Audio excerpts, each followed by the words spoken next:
Assalamualaikum, hi friends, welcome back to my channel. எல்லாரும் எப்படி இருக்கீங்க? எல்லாம் ஹாப்பியாக ஹெல்த்தியாக இருக்கீங்க நம்புகிறோம். இன்றைக்கி நம்ம சேனலில் ஒரு சூப்பர் டேஸ்டியான கொரியன் கார்லிக் க்ரீம் சீஸ் பன் ரெசிபியோடு தான் வந்திருக்கேன். அண்ட் இது ஒரு பர்ஃபெக்டான ஒரிஜினல் கொரியன் க்ரீம் சீஸ் பன் ரெசிபி. ஆக்சுவலாக என்னோட பிஸ்னஸ்க்காக நான் இந்த கொரியன் க்ரீம் சீஸ் பன் தான் செல் பண்ணிட்டு இருந்தேன். சூப்பராக சேல் இருந்துச்சு அண்ட் கஸ்டமர்ஸோட ஃபீட்பேக்குமே வேறு லெவலில் இருந்துச்சு. ஸோ நீங்கள் உங்கள் பிஸ்னஸ்க்காக யூஸ் பண்ணுறீங்க அப்படின்னா உங்களுக்கு பர்ஃபெக்டான ஒரு கொரியன் கார்லிக் க்ரீம் சீஸ் பன் ரெசிபி தான் இது. அண்ட் இந்த கொரியன் பன்கான பன்ஸ் எல்லாம் ஃப்ரம் ஸ்க்ராச் எப்படி பண்ணுறது அப்படிங்கிறது டிப்ஸ் அண்ட் ட்ரிக்ஸோட நான் ஷேர் பண்ணியிருக்கேன். ஸோ வீடியோ ஸ்கிப் பண்ணாமல் பாருங்கள். இப்போ வாங்க வீடியோக்குள்ளே போகலாம். ஃபர்ஸ்ட் நான் இங்கே ஒரு கப் அளவு பால் வந்து எடுத்திருக்கேன். இது வந்து பார்த்திங்கன்னா வெதுவெதுப்பான சூட்டில் இருக்கணும். 1 டேபிள் ஸ்பூன் அளவு சர்க்கரை இதில் ஆட் பண்ணி நல்லா மிக்ஸ் பண்ணிக்கலாம். பால் என்ன சூட்டில் இருக்கணும் அப்படின்னா கை உங்களுக்கு உள்ளே வைக்கும்போது பொறுக்கிற மாதிரி இருக்கணும். சூட் அடிச்சுன்னு சொல்லி நீங்கள் வெளில எடுக்கக்கூடாது, அந்த மாதிரி இருக்கணும். இதில் 1 டேபிள் ஸ்பூன் அளவு ஈஸ்ட் வந்து நான் ஆட் பண்ணுறேன். ஈஸ்ட் ஆட் பண்ணிவிட்டு அதே ஸ்பூன் வச்சு லைட்டாக வந்து மிக்ஸ் பண்ணி கொடுத்துருங்க.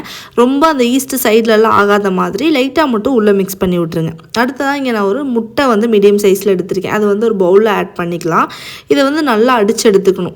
எக்கோட அந்த எக்கியாக்கும் ஒயிட்டும் நல்லா மிக்ஸ் ஆகிற மாதிரி ஒரு 1 to 2 minutes நல்லா வந்துட்டு பீட் பண்ணி எடுத்துக்கோங்க. இந்த ஸ்டேஜ் வந்ததுக்கப்புறமா இதை வந்து நம்ம ஒரு இடத்துல வச்சுக்கலாம். இது கூட ஒரு 2 டேபிள் ஸ்பூன் அளவு சர்க்கரை நான் எடுத்து வச்சுருக்கேன். அது கூட மெயினான ஒரு இன்க்ரீடியன்ட், சீக்ரெட் இன்க்ரீடியன்ட் கூட சொல்லலாம். ஒரு 2 டேபிள் ஸ்பூன் அளவுக்கு ஃப்ரெஷ் க்ரீமும் எடுத்து வச்சுக்கோங்க. இப்போது அந்த மில்க் அண்ட் ஈஸ்ட் மிக்சரில் 2 கப் அளவு மைதா வந்து நான் ஆட் பண்ணிக்கிறேன். நான் வந்து இன்ஸ்டன்ட் ஈஸ்ட் யூஸ் பண்ணனால நான் அப்படியே ஆட் பண்ணிட்டேன். அதில் நம்ம எடுத்து வச்சுருந்தேன் 2 டேபிள் ஸ்பூன் அளவு சுகர் ஆட் பண்ணிவிட்டு இதை நல்லா வந்து மிக்ஸ் பண்ணிக்கோங்க. நான் எந்த மாதிரி ஸ்டெப் பை ஸ்டெப் பண்ணுறனோ அதே ஸ்டெப் பை ஸ்டெப் நீங்கள் போங்க. எல்லாமே ஒட்டுக்கா போட்டு அந்த மாதிரி அடிக்கவெல்லாம் வேணாம். ஸோ ஃபர்ஸ்ட் ஸ்டெப் மைதா, ஈஸ்ட், மில்க், அதுக்கப்புறம் சுகர் எல்லாத்தையும் வந்து நம்ம மிக்ஸ் பண்ணி வச்சுருக்கோம். இங்கே மிக்ஸ் வந்து இந்த அளவுக்கு நல்லா ஃப்ளார் வந்து இந்த அளவுக்கு ஆகணும். அடுத்ததாக நம்ம அடித்து வச்சுருக்கோம் இல்லையா, அந்த எக்கு திருப்பி எடுத்து நல்லா மிக்ஸ் பண்ணி விட்டதுக்கப்புறமா அந்த ஹோல் எக்கு அப்படியே வந்து நம்ம ஆட் பண்ண போகிறோம். அது கூட நம்ம எடுத்து வச்சுருக்கிற ஃப்ரெஷ் க்ரீம் இருக்கு இல்லையா, அது 2 டேபிள் ஸ்பூன் அளவுக்கு எடுத்துருந்தோம். அதையும் வந்துட்டு நம்ம இதில் ஆட் பண்ணிக்கலாம். ஃபுல்லாக இதெல்லாம் ஆட் பண்ணிவிட்டு இதை வந்துட்டு நம்ம ஸ்டாண்ட் மிக்சரில் போட்டு நல்லா அடித்து எடுக்க போகிறோம். நீங்கள் கையிலேயே இதை வந்து பிசைஞ்சு எடுக்கிற மாதிரி இருந்தாலும் இதே மாதிரி ஸ்டெப்லேயே வந்து போங்க. ஓகே, ஸ்டாண்ட் மிக்சரில் போட்டுட்டு நம்ம மீடியம் டு ஹை ஸ்பீடில் வந்து நம்ம வச்சு இதை அடிச்சுக்க போகிறோம். ஆன் பண்ணிக்கோங்க. ரொம்ப ஹை ஸ்பீட் கிடையாது, மீடியம் டு ஹை ஸ்பீடில் வச்சு ஸ்டார்ட் பண்ணி விடுங்க. ஸ்டார்ட் பண்ணி அது எல்லாமே வந்து நல்லா மிக்ஸ் ஆகி கிடைக்கட்டும். ஃபஸ்ட்டு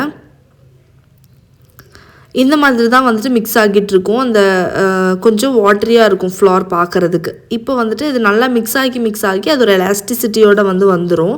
இப்போ வந்து பாருங்கள், அப்போ இருந்ததுக்கும் இப்போ இருந்ததுக்கும் ஃப்ளாரில் வந்து கொஞ்சம் டிஃப்ரென்ஸ் இருக்கும். ஸோ அப்படியே வந்துட்டு அந்த ஃப்ளார் வந்து அந்த பவுலை விட்டு தனியாக இந்த மாதிரி வந்து இதாகி வரும். ஒரு 3 minutes இதை நல்லா அடிச்சுக்கணும். ஓகேங்களா? இப்போ மாவு இந்த மாதிரி ஸ்டேஜில் வந்ததுக்கு அப்புறமா இதில் நம்ம வந்து ரூம் டெம்பரேச்சரில் இருக்கிற பட்டர் வந்து ஆட் பண்ண போகிறோம்.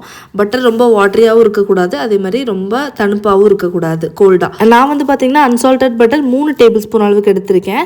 நீங்கள் வந்து பார்த்திங்கன்னா அன்சால்டட், சால்டட் 2 பட்டருமே யூஸ் பண்ணலாம். அதனால எந்த பிரச்சனையும் கிடையாது. பட் கண்டிப்பாக ரூம் டெம்பரேச்சரில் இருக்கிற மாதிரி மட்டும் பார்த்து எடுத்துக்கோங்க. இதை ஃபர்ஸ்ட் ஒரு பேட்ச் ஒரு டேபிள் ஸ்பூன் பட்டர் ஆட் பண்ணதுக்கப்புறமா இதை வந்து ஸ்டார்ட் பண்ணி விட்டுடலாம். இதுவுமே நான் லோ டு மீடியம் ஃப்ளேமில் தான் வச்சு நல்லா வந்து அடிச்சுக்கிறேன். ஸோ அந்த பட்டரெல்லாம் நல்லா அந்த ஃப்ளாரோட இன்ஃப்யூஸ் ஆகட்டும். ஓகேங்களா? இப்போது அடுத்த டேபிள் ஸ்பூனும் ஆட் பண்ணுறேன். 3 டைமாக வந்துட்டு நீங்கள் பட்டரை வந்துட்டு ஆட் பண்ணிக்கோங்க. 3 டைமும் அடிக்கும்போது ஒரு 2 minutes வந்துட்டு அடிக்கட்டும். மொத்தமாக 8 minutes இதுக்கப்புறமா வந்து நம்ம நல்லா இந்த மாவை வந்துட்டு மிக்ஸ் பண்ணி எடுத்துக்க போகிறோம். இப்போ ஃபைனலாக நான் 3வது டேபிள் ஸ்பூன் பட்டருமே வந்துட்டு ஆட் பண்ணிவிட்டு நல்லா ஸ்டாண்ட் மிக்சர் ஆன் பண்ணி விட்டுறேன்.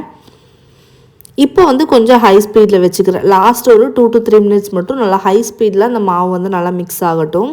ஸோ உங்களுக்கு பார்க்கும்போதே அது ரெடி ஆயிடுச்சுன்னு தெரியுதா இப்போது? ஸோ எந்த அளவுக்கு இருக்கணும் அப்படின்னா நான் உங்களுக்கு கையில் எடுத்து காட்டுறேன் பாருங்கள். மாவு வந்து பயங்கர ஸ்டிக்கியாக இருக்கும். உங்கள் கையில் வந்துட்டு அப்படியே ஒட்டி பிடிக்கும். நீங்கள் ஆயில் இல்லாமல் தொட்டிங்கன்னா கண்டிப்பாக இந்த மாதிரி ஒட்டி பிடிக்கும். இந்த மாதிரி இருக்கணும். இந்த ஸ்டேஜில் நீங்கள் விண்டோ பெயின் டெஸ்ட் பண்ணுங்கள். விண்டோ பெயின் டெஸ்ட் ஒன்றும் கிடையாது. இந்த மாவில் க்ளூட்டனால நல்லா ஆக்டிவேட் ஆகி நல்லா வந்துட்டு மாவு ரெடி ஆயிடுச்சான்னு பார்க்குறது தான். இந்த மாதிரி ஒரு குட்டி பீஸ் ஆஃப் மாவு எடுத்துகிட்டு இந்த மாதிரி விரிக்கும் போது கிராக்கோ பிஞ்சு போகுது எதுவே இருக்காது. அழகாக வந்துட்டு அது எந்தளவுக்கு நீங்கள் விரிச்சாலுமே அப்படி இதாகும், கிராக்ஸ் இல்லாமல். ஸோ அந்த ஸ்டேஜ் வந்துட்டு உங்களோட மாவு ரெடி ஆயிடுச்சுன்னு உங்களுக்கு தெரிஞ்சிடும். இப்போ வந்து நம்ம என்ன பண்ணிக்கலாம், அதை அப்படியே வெளியில் எடுத்துகிட்டு நான் அதே பவுல்லையே நான் கொஞ்சமாக ஆயில் கிரீஸ் பண்ணிவிட்டு அப்படியே நான் வந்துட்டு ப்ரூஃப் பண்ணுறதுக்காக விட்டுருவேன். நீங்கள் வேறு பவுலில் மாற்றுறதா இருந்தாலும் நீங்கள் மாற்றிக்கலாம். நான் இதுக்கு 2 பவுல் மாற்றணும்னு சொல்லிட்டு ஸோ அதே பவுல்லையே வந்துட்டு கொஞ்சம் ஆயில் ஸ்ப்ரே பண்ணிட்டு அதுலேயே நான் வந்துட்டு விட்டுருவேன் அப்படியே. ஓகேங்களா? ஸோ மாவு எவ்வளோ சூப்பராக இருக்குது பாருங்கள். அது ஜிக்லி டைப்பில் இருக்குது. நான் சொன்ன மாதிரி நான் அதே பவுலில் வந்துட்டு ப்ரூஃப் பண்ணுறதுக்காக விட்டுக்க போகிறேன். இது நல்லா டைட்டான ஒரு லிட் போட்டு நீங்கள் க்ளோஸ் பண்ணாலும் சரி, இல்லை நல்லா கிளிங் ரேப் வந்துட்டு நல்லா டைட்டாக பண்ணிவிட்டு 1 to 2 hours வந்து நான் இதை ஃபர்ஸ்ட் ப்ரூஃபிங்காக விட போகிறேன். ஸோ இது அப்படியே ஒரு வார்மான பிளேஸில் வச்சுக்காங்க. அடுத்ததாக இங்கே நம்மளோட க்ரீம் சீஸ் ஃப்ராஸ்டிங் நம்ம ரெடி பண்ண போகிறோம். அதுக்காக நான் ஒரு 3/4 கப் அளவு க்ரீம் சீஸ் ரூம் டெம்பரேச்சரில் இருக்கிற மாதிரி எடுத்திருக்கேன். அதில் ஒரே ஒரு tablespoon butter, unsalted butter add பண்ணுறேன். ஒரு 2 டேபிள் ஸ்பூன் வந்து ஃப்ரெஷ் க்ரீம் ஆட் பண்ணிக்கிறேன். இது எல்லாமே ஆட் பண்ணிவிட்டு இதில் வந்து நீங்கள் பவுடர் சுகர் ஆட் பண்ணலாம். என்கிட்ட பவுடர் சுகர் அப்போ இல்லை, அதனால நான் என்ன பண்ணேன்னா கொஞ்சமாக கண்டென்ஸ்டு மில்க் ஆட் பண்ணேன். பட் கண்டிப்பாக நீங்கள் பவுடர் சுகரை ஆட் பண்ணிக்கோங்க, ஓகேங்களா. ஒரு பிஞ்ச் ஆஃப் சால்ட் வந்து ஆட் பண்ணிக்கலாம். ஆட் பண்ணிட்டு இதை நல்லா வந்துட்டு பீட் பண்ணிக்கலாம். இது நல்லா க்ரீமியான டெக்ஸ்சர் வர அளவுக்கு அந்த பட்டர் அது எல்லாமே மிக்ஸ் ஆகி கிடக்கிற அளவுக்கு நம்ம மிக்ஸ் பண்ணி எடுத்துக்கிறோம். நல்லா பீட் பண்ணி எடுத்தோம்னா நல்லா க்ரீமியான டெக்ஸ்சர் கிடைக்கும். அதுக்காக தான். ஸோ உங்களுக்கு நீங்கள் அதை வந்து உள்ளே வச்சு ஃப்ராஸ்ட் பண்ணும்போது ரொம்ப அழகாக இருக்கும் பார்க்குறதுக்கு. ஒரு 1/2 teaspoon of vanilla essence add பண்ணுறேன். இது நல்ல ஒரு ஃப்ரேக்ரன்ஸ் கொடுக்கும் உங்களுக்கு அந்த க்ரீம் சீஸ் ஃப்ராஸ்டிங்க்கு. இது ஒரு பைப்பிங் பேக்கில் போட்டுட்டு நீங்கள் ஃப்ரிட்ஜில் வச்சுக்கலாம். நீங்கள் பைப் பண்ணும்போது ஒரு 15 மினிட்ஸ் முன்னாடி வெளில எடுத்து வச்சுட்டு அப்படியே நீங்கள் பைப் பண்ண ஸ்டார்ட் பண்ணிக்கலாம். ஸோ அது நல்லா செட் ஆகி கிடச்சிரும். நான் இங்கே ஒரு 8 பன்ஸ்க்கான ஃப்ராஸ்டிங் தான் நான் ரெடி பண்ணியிருக்கேன். ஸோ உங்களுக்கு எக்ஸாக்ட் மெஷர்மெண்ட்ஸ் எல்லாமே நான் டிஸ்கிரிப்ஷனில் கொடுக்குறேன், செக் பண்ணி பாருங்கள். அடுத்த ஸ்டெப்பாக கொரியன் கார்லிக் பட்டர் எப்படி பண்ணுறது அப்படிங்கிற மாதிரி பார்க்க போகிறோம். ஸோ அதுக்காக நான் இங்கே வந்து பார்த்திங்கன்னா ஒரு 4 டேபிள் ஸ்பூன் பட்டர் எடுத்திருக்கேன். அதில் 2 teaspoon of fresh cream add பண்ணுறேன். இது வந்து பார்த்திங்கன்னா கார்லிக் பவுடர் ஆட் பண்ணியிருக்கேன். 2 டேபிள் ஸ்பூன் கார்லிக் பவுடர் எடுத்திருக்கேன். நல்லா சிஃப்ட் பண்ணிட்டு ஆட் பண்ணிக்கோங்க. அது கூட ஒரு டேபிள் ஸ்பூன் அளவு பவுடர் சுகர் ஆட் பண்ணியிருக்கேன். ஆட் பண்ணிவிட்டு ஒரே ஒரு முட்டை வந்து நல்லா அடித்து எடுத்துக்கலாம். நல்லா பீட் பண்ணிட்டு ஆட் பண்ணுங்கள். ஸோ நல்லா பீட் பண்ணதுக்கப்புறமா இதுலேருந்து 3/4 முட்டை வந்து ஆட் பண்ணுறேங்க. ஒரு டேபிள் ஸ்பூன்லேருந்து 1.5 டேபிள் ஸ்பூன் அளவு முட்டை மட்டும் நான் தனியாக எடுத்து வச்சுருக்கேன். பன்னை வந்து மேலே நம்ம க்ரீஸ் பண்ணுறதுக்காக. ஸோ இது எல்லாத்தையும் நல்லா வந்து அடித்து எடுத்துக்கோங்க. ஸோ நம்ம வந்துட்டு ஆக்சுவல் ரெசிபி பண்ணுறதுனால நான் வந்து கார்லிக் பவுடர் ஆட் பண்ணியிருக்கேன். இன்கேஸ் உங்கள்கிட்ட கார்லிக் பவுடர் இல்லை அப்படின்னா நீங்கள் ஜஸ்ட் நார்மலாக கார்லிக் இருக்கும் இல்லையா, பூண்டு, அதை வந்து நீங்கள் நல்லா குட்டி குட்டியாக மின்ஸ் பண்ணிவிட்டு அதை ஆட் பண்ணாலும் போதும். நல்ல ஃப்ளேவர்ஃபுல் இருக்கும். அடுத்ததாக நான் ஃப்ரெஷ்ஷான கொரியாண்டர் லீவ்ஸ் கொஞ்சம் கட் பண்ணி எடுத்திருக்கேன். அதையுமே வந்து ஆட் பண்ணிக்கிறேன். உங்கள்கிட்ட ட்ரைட் பார்ஸ்லி இருந்துச்சு அப்படின்னா அது நீங்கள் ஆட் பண்ணிங்கன்னா ஆக்சுவல் ரெசிபியில் அதுதான் வரும், ட்ரைடு பார்ஸ்லி ஆட் பண்ணுறது. ஸோ ஃப்ரெஷ் கொரியாண்டர் என்கிட்ட இருந்தனால அதை ஆட் பண்ணிக்கிட்டேன். இப்போ இந்த அளவுக்கு க்ரீமியான கார்லிக் பட்டர் ரெடி ஆயிடுச்சு. நம்ம ஓரமாக வச்சுக்கலாம். இப்போ ஒரு 2 hours ஆயிடுச்சு. என்னோடய பன்னோட டோ வந்து பயங்கரமாக சூப்பராக டபுள் இன் சைஸ் ஆகி கிடச்சிருக்கு. எவ்வளோ ஜிக்லியாக சூப்பராக இருக்குது பாருங்கள். ஸோ இதை அப்படியே நம்ம ஏரெல்லாம் ரிலீஸ் பண்ணிட்டு அதுக்கப்புறம் அதை அப்படியே சைட்ஸ்லேருந்து ரிமூவ் பண்ணி எடுத்துக்கலாம். இந்த டோ வந்து எவ்வளோ ஏரியா உங்களுக்கு இருக்கோ அந்தளவுக்கு உங்களோட பன் செம்ம சாஃப்டாக இருக்கும். இதை ஒரு ஒர்க்கிங் ஏரியாவில் வச்சுட்டு நான் மொத்தமாக 8 பார்ட்ஸாக வந்து டிவைட் பண்ணிக்கிறேன். இன்றைக்கி வந்து நம்ம ஒரு பன் நான் வந்து என்ன சைஸில் பண்ணுறேன்னா 90 grams அளவு வெயிட் வர்ற மாதிரி சைஸில் எடுத்து பண்ணியிருக்கேன். அதாவது கார்லிக் பன் யூஸ்வலாக நம்ம கேஃப்ஸ்லலாம் ஆர்டர் பண்ண எப்படி கொடுப்பாங்க அந்த அளவுக்கு சைஸில் தான் வர்ற மாதிரி நான் வந்து எடுத்திருக்கேன். ஸோ அதே மாதிரி நம்ம டிவைட் பண்ணி எடுத்துக்கலாம். ஒரு 90லேருந்து 95 வரைக்கும் வெயிட் வர்ற மாதிரி பார்த்து எடுத்துக்கோங்க டிவைட் பண்ணி. இதை வந்து இந்த மாதிரி உள்ளே டக்கின் பண்ணணும். ஒரு டோ எடுத்ததுக்கப்புறமா இந்த மாதிரி டக் பண்ணிக்கோங்க. டோ இப்படி டக் பண்ணதுக்கப்புறமா ஒர்க்கிங் ஏரியாவில் வச்சு இந்த மாதிரி உங்களோட கை இருக்கு இல்லையா, அது மேலே பட்டும் படாத மாதிரி இந்த மாதிரி ரோல் பண்ணணும். ஸோ தட் உங்களுக்கு பன்ஸில் கிராக்ஸ் இருக்காது. இந்த மாதிரி நல்லா டக் பண்ணிக்கோங்க, கிராக்ஸ் எதுவும் இல்லாத மாதிரி. அதுக்கப்புறமா ஒர்க்கிங் ஏரியாவில் வச்சுட்டு இந்த மாதிரி ரோல் பண்ணி எடுத்துட்டிங்க அப்படின்னா உங்களுக்கு அந்த பன்னோட டெக்ஸ்சரும் ஷேப்பும் பர்ஃபெக்டாக வரும், ஓகேங்களா. இது அப்படியே ஒரு கிளாத் போட்டு மூடி அகைன் ஒரு 30 மினிட்ஸ் நம்ம ப்ரூஃப் பண்ணுறதுக்காக விட்டுக்கலாம். இப்போ நான் வந்து ஒரு 30 மினிட்ஸ் வந்து நல்லா ப்ரூஃப் பண்ணிட்டேன். செகண்ட் ப்ரூஃபிங் முடிஞ்சுது. இது மேலே நம்ம எடுத்து வச்சிருந்தோம்ல அந்த கொஞ்சமாக முட்டை, அதில் கொஞ்சம் பால் ஆட் பண்ணிட்டு இது மேலே வந்துட்டு இந்த மாதிரி ப்ரஷ் பண்ணிக்கோங்க. ப்ரெஷ் பண்ணதுக்கப்புறமா அவன் வந்து பார்த்திங்கன்னா நான் வந்து 10 மினிட்ஸ் வந்து 160 டிகிரியில் ப்ரீஹீட் பண்ணி வச்சுருந்தேன். ஸோ 200 டிகிரி செல்சியஸில் ஒரு 10 to 13 மினிட்ஸ் இதை பேக் பண்ணி எடுக்க போகிறோம். நீங்கள் செக் பண்ணிட்டே இருங்க, இடையில ரொம்ப ப்ரௌன் கலர் ஆகுது அப்படின்னா நீங்கள் இதுக்கு முன்னாடியே கூட கொஞ்சம் எடுத்துக்கலாம். நான் இந்த அளவுக்கு ரெடி ஆனதுமே வெளியில் எடுத்துட்டேன். இப்போ வந்து பன் பாருங்கள் பர்ஃபெக்டாக ரெடி ஆகிருக்கு. சூடாக இருக்கும்போதே மேலே வந்து பட்டர் அப்ளை பண்ணிக்கோங்க. பட்டர் அப்ளை பண்ணிட்டு ஒரு டேம் கிளாத் மேலே போட்டு க்ளோஸ் பண்ணி வச்சுருங்க. ஸோ தட் உங்களுக்கு பன் நல்லா சாஃப்டாக ரீட்டைன் ஆகும். அதுக்காக தான் கொஞ்சம் பட்டர் வந்து கொஞ்சம் எக்ஸ்ட்ராவே நான் வந்து ஆட் பண்ணிக்கிறேன். ஃபஸ்ட் டைம் ஆட் பண்ணிட்டு அகெயின் இன்னொரு டைம் கூட நான் வந்து பட்டர் கொஞ்சம் ஆட் பண்ணுறேன். நல்லா சாஃப்டாக இருக்கும். அதுக்காக தான்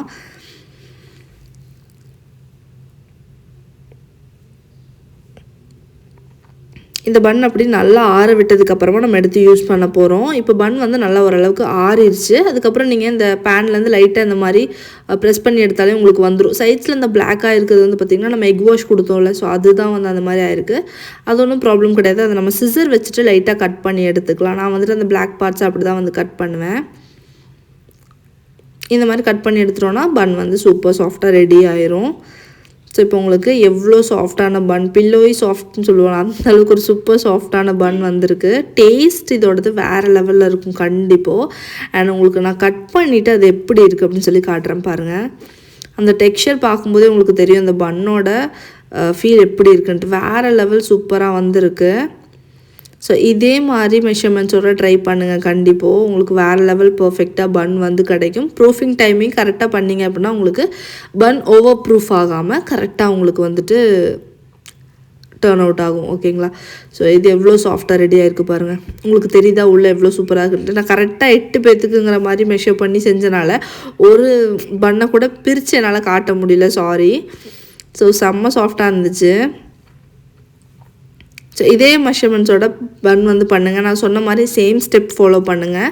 இப்போ வந்து நம்ம க்ரீம் சீஸ் ஃபில்லிங் ரெடி பண்ணி வச்சுட்டோம் இல்லையா, அதெல்லாம் உள்ளே வந்து வச்சுக்கலாம். நான் ஒரு 8 பீசஸாக வந்து கட் பண்ணியிருக்கேன்.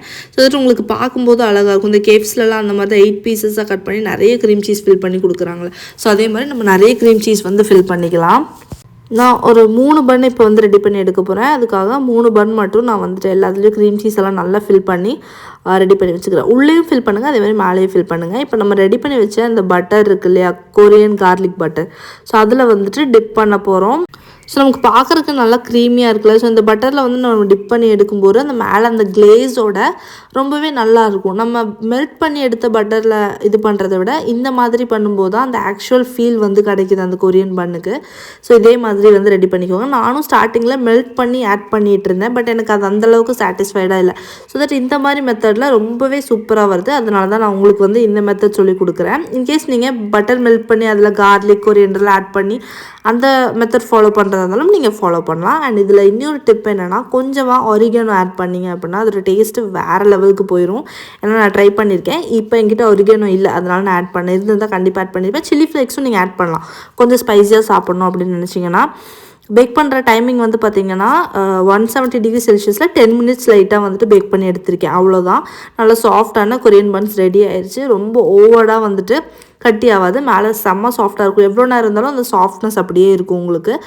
அவ்வளோதாங்க, நம்மளோட ஒரிஜினல் சூப்பர் டேஸ்டியான கொரியன் கார்லிக் க்ரீம் சீஸ் பன் ரெடி. ஸோ கண்டிப்பாக ட்ரை பண்ணி பாருங்கள். வீட்டில் ட்ரை பண்ணி பார்க்கும்போது உங்களுக்கு எப்படி டர்ன் அவுட் ஆச்சுன்னு கண்டிப்பாக எனக்கு சொல்ல மறக்காதீங்க. அந்த வீடியோ உங்களுக்கு பிடிச்சிருந்துச்சு, யூஸ்ஃபுல்லாக இருந்துச்சுன்னு தோணுச்சுன்னா சின்னதாக ஒரு லைக் கொடுத்து எனக்கு வந்து சப்போர்ட் பண்ணுங்கள். அண்ட் நிறைய வீடியோஸ் பார்க்குறதுக்கு நம்ம சேனலை சப்ஸ்கிரைப் பண்ணி இந்த பெல் ஐக்கானையும் கிளிக் பண்ணி வச்சுக்கோங்க. அப்போ தான் நான் போடுற வீடியோஸ் எல்லாம் உங்களுக்கு சட்டு நோட்டிஃபிகேஷன் வரும்.